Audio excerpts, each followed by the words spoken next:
வெண்ணெயை ஃப்ரீசர்லேருந்து எடுத்து உடனே பிரிச்சிங்க அப்படின்னா இந்த பேப்பரில் ஒட்டி வேஸ்ட் ஆகாமல் நமக்கு கிடைக்கும்.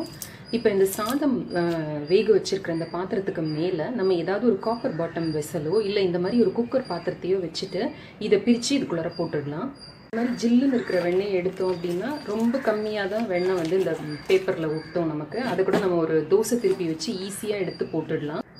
இப்போ பார்த்தீங்கன்னா அந்த சாதத்தோட சூடுலேயே வந்து இந்த வெண்ணெய் எப்படி உருக ஆரம்பிக்குதுன்னு தெரியும். இன்னும் கொஞ்சம் நேரம் கழித்து உங்களுக்கு காட்டுறேன். இது கம்ப்ளீட்டாக உருகி ரெடியாக இருக்கும் நமக்கு. ஸோ இந்த மாதிரி நம்ம அந்த செகண்டரி ஹீட்டை உபயோகப்படுத்திக்கலாம். இப்போ பார்த்தீங்கன்னா இவ்வளோ தூரம் இது வந்து உருகி ரெடியாக இருக்குது. இப்போ இந்த பக்கம் வந்து நான் ரசம் கொதிக்க வச்சுருக்கேன். இதை ஆஃப் பண்ணிவிட்டு இப்போ இதை தூக்கி இது மேலே வச்சுட போகிறேன். ஸோ பாக்கி இருக்கிற இதோட ஹீட்டில் இது இன்னும் உருகி ரெடி ஆகிடும். வெண்ணெய் கம்ப்ளீட்டாக உருகிடுச்சு பாருங்கள். அடுத்தது இப்போ தான் பால் காய்ச்சிருக்கேன். ஸோ இதுக்கு மேலே இதை வச்சுட போகிறேன். வச்சு ஒரு தட்டு போட்டு மூடிட்டா இது இன்னும் கொஞ்சம் நல்லா உருகி கிடைக்கும் நமக்கு. பார்த்தீங்கன்னா நம்மளோட வெண்ணெய் வந்து நல்லா தானே வந்து பாதி உருகி ரெடியாக இருக்குது. இப்போ நம்ம அடுப்பை ஏற்றி இதை மிதமான தீயில் வச்சுக்கலாம். இதை மெதுவாக கரைஞ்சி ரெடி ஆகட்டும். இப்போ நம்ம இந்த மாதிரி அந்த சூடான பாத்திரங்கள் மேலே வைக்கிறதுனால உருக்கிறதுக்கு நம்ம யூஸ் பண்ணுற கேஸ் வந்து நமக்கு மிச்சம். நீங்கள் இந்த மாதிரி வெண்ணெயை உருக்க ஆரம்பித்த உடனே பக்கத்தில் இந்த மாதிரி இந்த பாத்திரம் கொள்ளளவு விட கொஞ்சம் கூட விட்டம் இருக்கிற இன்னொரு பாத்திரம் எடுத்துக்கோங்க. அதில் நல்ல தண்ணி நிரப்பி ரெடியாக வச்சுக்கோங்க. ஏன் அப்படின்னா இந்த வெண்ணெய் வந்து நம்ம வீட்டில் செஞ்ச மாதிரி இருந்தது அப்படின்னா நம்ம அந்த மோர் எல்லாத்தையும் நல்லா வாஷ் பண்ணி எடுத்துருவோம். இதே வெளியில் வாங்குகிற வெண்ணெயில் வந்து மோர்லாம் அந்தளவுக்கு எடுத்துருக்க மாட்டாங்க. என்ன தான் அவங்க க்ளீன் பண்ணினாலும் உள்ள மோர் இருக்கும். அது என்ன ஆகும் அப்படின்னா கடைசி ஸ்டேஜில் இந்த நெய் வந்து உருகி ரெடி ஆகிறப்ப அந்த மோர் அந்த கசடு எல்லாம் மேலே எழும்பி வந்து ஃபுல்லும் வெளியில் கொட்டி உங்களோட நெய் வந்து ஸ்பாயில் ஆகிடும். எல்லாம் வீணாக போகும். அதை ப்ரிவெண்ட் பண்ணுறதுக்கு தான் இந்த மாதிரி ஒரு பாத்திரத்தில் நீங்கள் தண்ணி எடுத்து வச்சுக்கிட்டீங்க அப்படின்னா இந்த நெய் காய்ச்சின உடனே அதை எடுத்து உள்ளே வச்சுட்டீங்க அப்படின்னா அந்த கசடும் கம்ப்ளீட்டாக கீழே இறங்கிட்டு உங்களுக்கு மேலே அந்த தெளிவான நெய் மாத்திரம் கிடைக்கும். ப்ளஸ் உங்களுக்கு வெளியில எல்லாம் சிந்தி வேஸ்ட் ஆகாமையும் இருக்கும். அதுக்காக தான் இதை ரெடி பண்ணி எடுத்து வச்சுக்கோங்க. இதோடையே உருக அந்த மோர் வந்து மேலே வர்றது உங்களுக்கு நல்லா தெரியுது பாருங்கள். ஸோ அவ்வளோ கசடு இருக்கும் அதில்.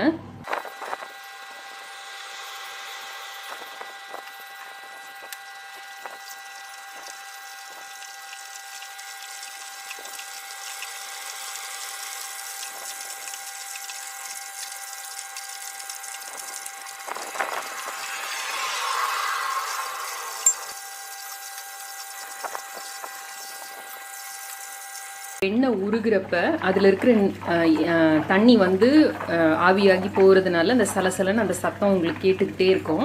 ஒன்ஸ் நெய் ஃபார்ம் ஆகிடுச்சு அப்படின்னா இந்த மேலே இருக்கிற அந்த லிக்விட் வந்து ஒரு தேன் கலரில் மாறிடும். இந்த மஞ்சள் கலர்லேருந்து கொஞ்சம் கொஞ்சமாக கலர் மாறிக்கிட்டே போய் தேன் கலருக்கு போயிடும். இந்த சத்தம் வந்து கம்ப்ளீட்டாக அடங்கிடும். அதுதான் பதம்.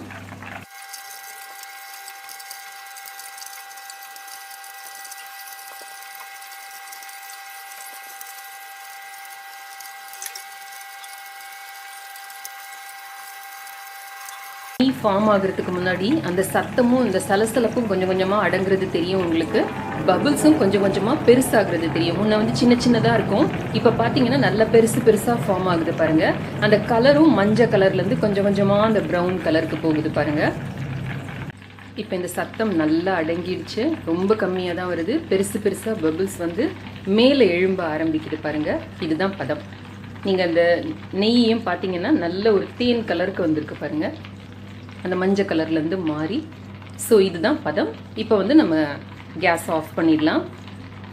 இப்போ இப்படியே விட்டோம் அப்படின்னா இதோட சூடில் இது வந்து மேலே எழும்பி வந்துக்கிட்டே இருக்கும். கொஞ்சம் மேலே எழும்பி வந்தது அப்படின்னா பொங்கி வெளியில் விழ ஆரம்பிக்கும். இப்போ நீங்கள் பார்க்கலாம் எப்படி பொங்கி வர ஆரம்பிக்குது. நான் வந்து கேஸை அடுப்பை ஆஃப் பண்ணிட்டேன். அப்போ கூட இது வந்து பொங்கி வர ஆரம்பிக்குது பாருங்கள். அதுக்கு தான் இந்த பக்கத்தில் இந்த தண்ணியோட இந்த வெசல் ரெடியாக எடுத்து வச்சுக்க சொன்னேன். இப்போ இதை எடுத்து இதுக்குள்ளார வச்சுட்டோம் அப்படின்னா அந்த நெய் வந்து நல்லா அப்படியே அடங்கிடும். நமக்கு தெளிவான நெய் கிடைக்கும். நிறைய நெய்யும் கிடைக்கும். கசடு ஃபுல்லும் அடியில் போயிடும். நம்ம ஃபுல்லும் வெண்ணெயை வந்து அடுப்பில் வச்சு உருக்கிறத விட இந்த மாதிரி மெத்தடில் நம்ம இந்த செகண்டரி ஹீட்டை யூஸ் பண்ணிட்டோம் அப்படின்னா நமக்கு வந்து ரொம்ப குயிக்காக நெய் பண்ணிடலாம். ஏன்னா எப்படி அந்த நெய் வந்து அடங்குறது தெரியும். எப்படி கிளியர் ஆகுது பாருங்கள். அவ்வளோதான் நம்மளோட நெய் ரெடி. இந்த தண்ணி செம்ம சூடாக இருக்குங்க. இதை வந்து நீங்கள் வேறு எதுக்காவது கூட யூஸ் பண்ணிக்கலாம் இந்த மாதிரி. ஸோ செகண்டரி ஹீட்டை வந்து நம்ம பல விதங்களில் யூஸ் பண்ணிக்கலாம்.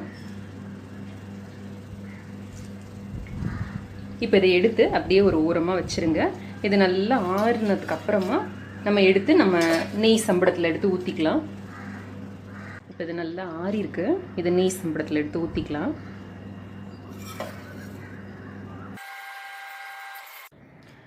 இந்த நெய் கசடு வந்து செம்ம டேஸ்ட்டாக இருக்கும். ஸோ நிறைய வீட்டில் வந்து இதில் கொஞ்சோண்டு சர்க்கரை, அரிசி மாவு, இல்லை கோதுமை மாவு, கடலை மாவு எதையாவது போட்டு ஒரு பெரட்டி சாப்பிடுவாங்க.